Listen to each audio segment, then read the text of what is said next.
Good afternoon, New York, and the rest of our listeners around the globe. My name is June Stoyer, and I'm the host of the Organic View Radio Show.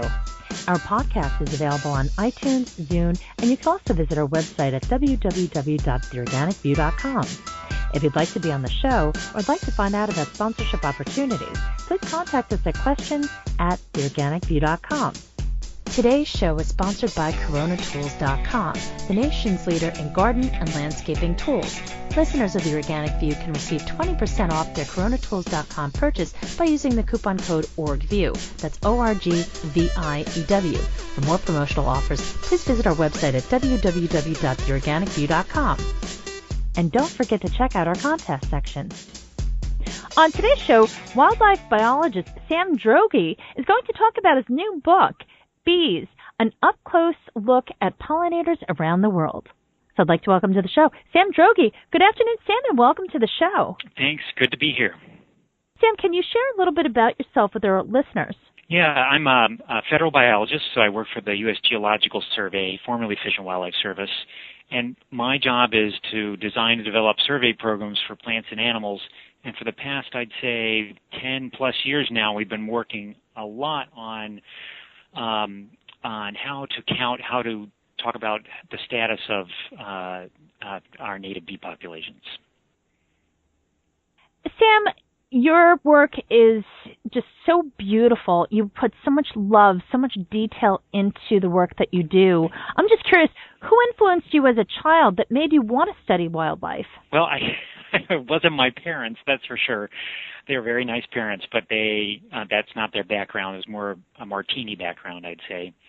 And so it just was there. They will tell you that I was interested in nature and the outdoors and all things alive since I was 7, and it went from there. There have been a variety of people from college professors to odds and ends people who just encouraged me to look, and back then mostly birds and things. So I'd say it was integral to who I was. What prompted you to write this book, especially at this particular point in time? The publisher is a publisher of the popular rather than scientific press, and we publish lots of scientific papers and things, but those scientific papers have a very limited audience, and what we found is that the pictures themselves were surprising to us, very attractive to people who weren't even biologists at all. The mystery and the beauty and the immense detail that we can extract out with these new photographic techniques were something that people just like looking at them, just similar to what people like looking at the Cloud Nebula from the Hubble Space Telescope. Is like it's reframing what you know about bees, just like the Hubble telescope reframed what people knew about stars. We decided that once we were approached by the publisher that we wanted to have a book that was geared towards the general public rather than the usual scientific audience, and present them with some of our best photographs and lots of little vignettes and stories about both the really different kinds of things that bees do around the world that I think most people have no idea. Even I was surprised by some of the things that we found out, and had great visuals, and we had, I'll have to say, we had tons of fun doing that, being outside of the scientific press. How long did it take you to compile all of the photos and the information in this book?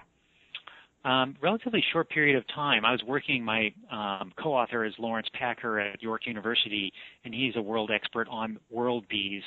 I'm much more parochial, just having worked mostly in the United States and a little bit in the Caribbean and South America. So together, we had most of the knowledge and most of the specimens that we needed to put the book together already, and it was just a matter of tapping into Lawrence's vast understanding of the species biology, and then, frankly, Google is our friend too, and a lot of the information on some of the specifics, pretty arcane sometimes, was there to confirm via various internet databases. What are some of your favorite bees and why? I have a hard time with that question. I don't particularly have a set of favorites except for one, and mostly it was in the bee world that we mostly deal with scientific names, although we gave all the species English names in this book. But the scientific genus Nomada, which is a set of nest parasites. In other words, they lay their egg in the nests of other bees that do carry pollen, and their young basically usurp the nest and take over, with disastrous consequences, I should point out, to the young of the host's species. And the reason I like it is they're exquisitely beautiful in reds and oranges, and they're also exquisitely difficult to figure out what the species are. So it had been an orphaned group, and now for quite a number of years have been trying to figure out what the different species are, the correct associations between the males and females, really fundamental things, which is one of the things we point out is that unlike, say, birds and mammals, which we have relatively complete understanding of what the species are around the whole world, there is so much that we don't know about even what the names of the species are. So over half the world's species don't even have a name at this point. We might be over 100 years behind, say, the vertebrate people in terms of just basic natural history. That includes the United States. A lot of species without names in the United States too. Could you share with our listeners how some of these bees obtain their names? So all bees that are officially a named species have a Latin name, a two-part Latin name, a genus and a species behind that. There is relatively thick books on the rules about how to craft those names and what to do when you run into situations where you inadvertently, say, named it the same thing as someone on another continent. So those are Latin and sometimes Greek-rooted names, and usually there's a description within the Latin and Greek names of some characteristic of the bee, whether it's life's history, what kind of plant it uses, or what it looks like. When a species name is published, there's a set of rules. The description is made, and then if it's accepted in a scientific publication, and the author is the person who sets what the name of the species is going to be. And they can literally name it whatever they want as long as they fall within a set of general rules about what a Latin name is composed of.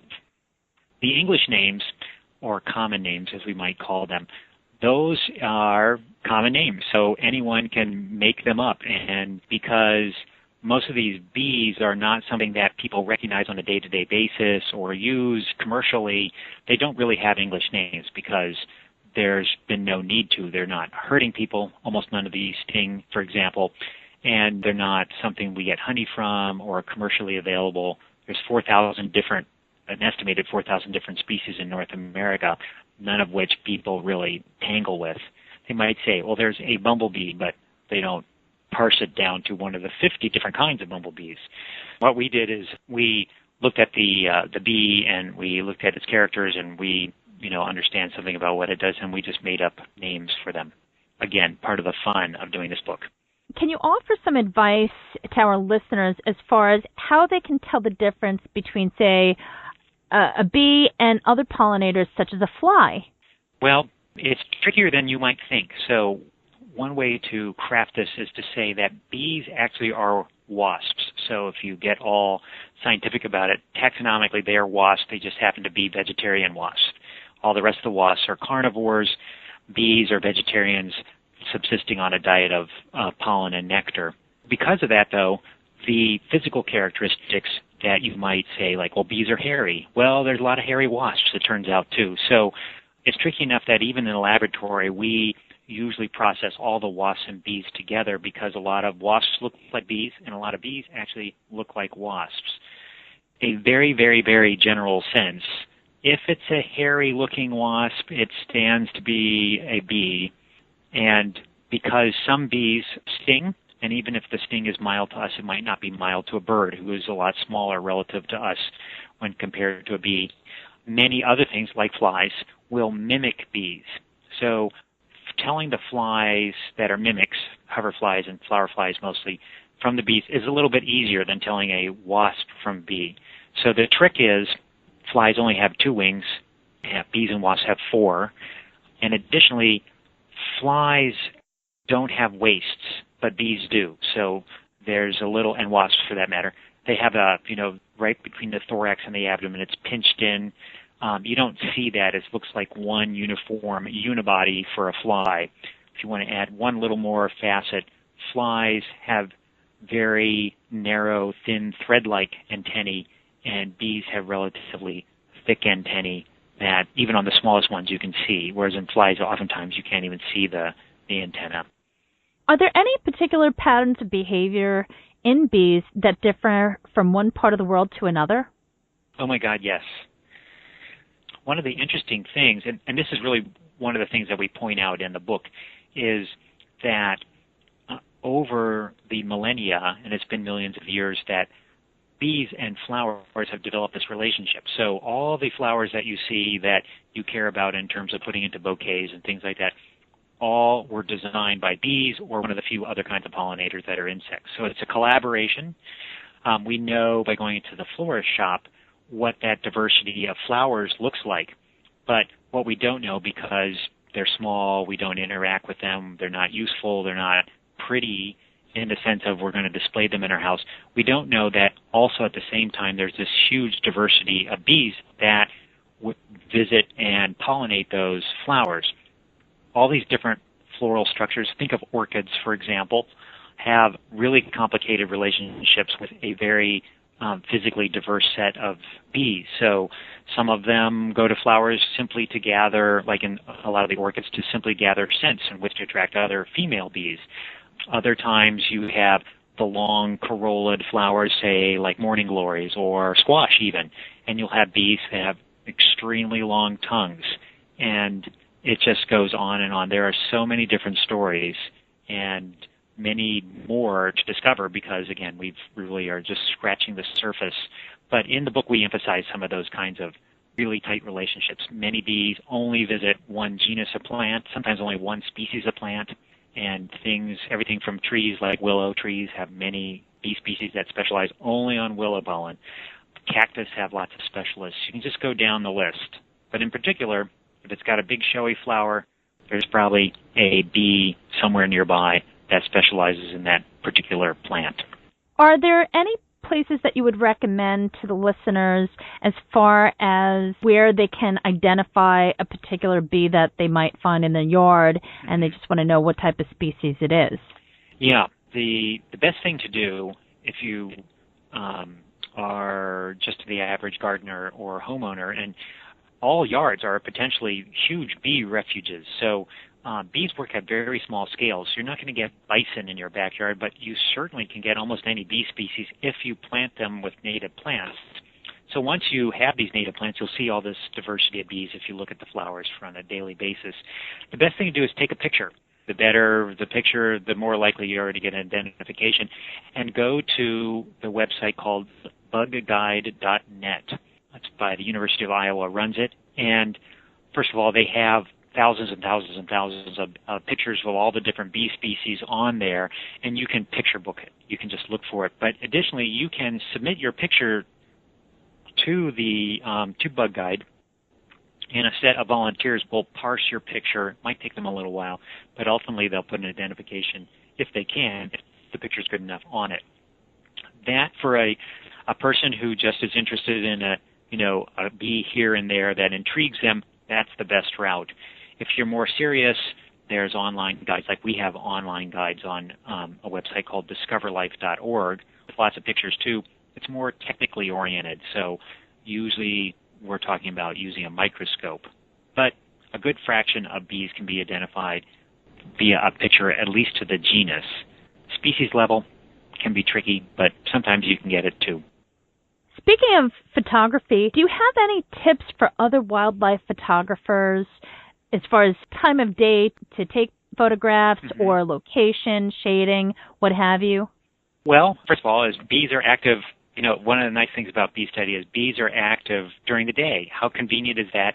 And if it's rainy or super windy or very cloudy even, they're not out. So if you want to be out on a sunny day, having a macro lens is a useful thing, but not a requirement. So as we talked about before, a lot of macro lenses are good, but today's smartphones are more than adequate sometimes to take pictures. But in general, if you want to get serious, you're talking about macro photography and a macro lens and DSLR. Sam, I just want to say thank you so much for being on the show today. Your book, Bees, an up-close look at pollinators around the world, is really one for everyone who loves nature, or even to just get a conversation started about what's going on with our pollinators, and perhaps, as you pointed out, pique the interest of people who just have no idea or no interest in the bees. When you take a look at the pictures in this book, it's hard to put down. There's so many beautiful photographs, and it's a great way to learn a little bit more about their world. So thank you for taking the time to write this book and do all the work that you did as far as taking the photographs and whatnot. It really, truly is a beautiful book. Well, thank you. You're very welcome, and that's exactly our objective, is just if we can just get people to like bees a little bit more or just be intrigued by the pictures, hey, that's 82% of the job done. Sam, can you share with our listeners your website and how people can pick up a copy of the book, or if you have any upcoming lectures that you'd like to share? Yeah, so the book's available on Amazon.com and probably several other online bookstore locations. Additionally, you can get all the pictures in the book, and including a whole set of additional pictures that we have only online, from our Flickr site. So our Flickr handle is USGS-BIML for Bee Inventory and Monitoring Lab. Additionally, you can just do a name search on my last name and bees, and most of those will come up. But they're all public domain. You can do absolutely whatever you want with them. They print out great in your, local big box photography store, and we really encourage that kind of thing to happen. So we work for the federal government, we work for the people, and we take that seriously, and we're your public servants. Thank you, Sam. And it's great to know that there are people like you out there doing this and trying to get the information out there to raise awareness about how important bees are, as well as other pollinators. So thank you once again. You bet. Sam, I just want to say thank you so much for being on the show today. And also, folks, if you want to connect with Sam and the work that he does, please check out the companion article, which will be available on the Organic View website, as well as the links for his Facebook page and for a listserv that he has for the purpose of discussion, so that people around the world can connect with Sam and learn more about his work. So please check that out on the website. Sam, once again, thank you for being on the show today. It has been a pleasure, and I sincerely hope you come back. Thank you. It's been my pleasure, too. I would be glad to come back anytime. Thank you so much for tuning in. This has been June Stoyer, the Organic View Radio Show. Have a great afternoon, folks.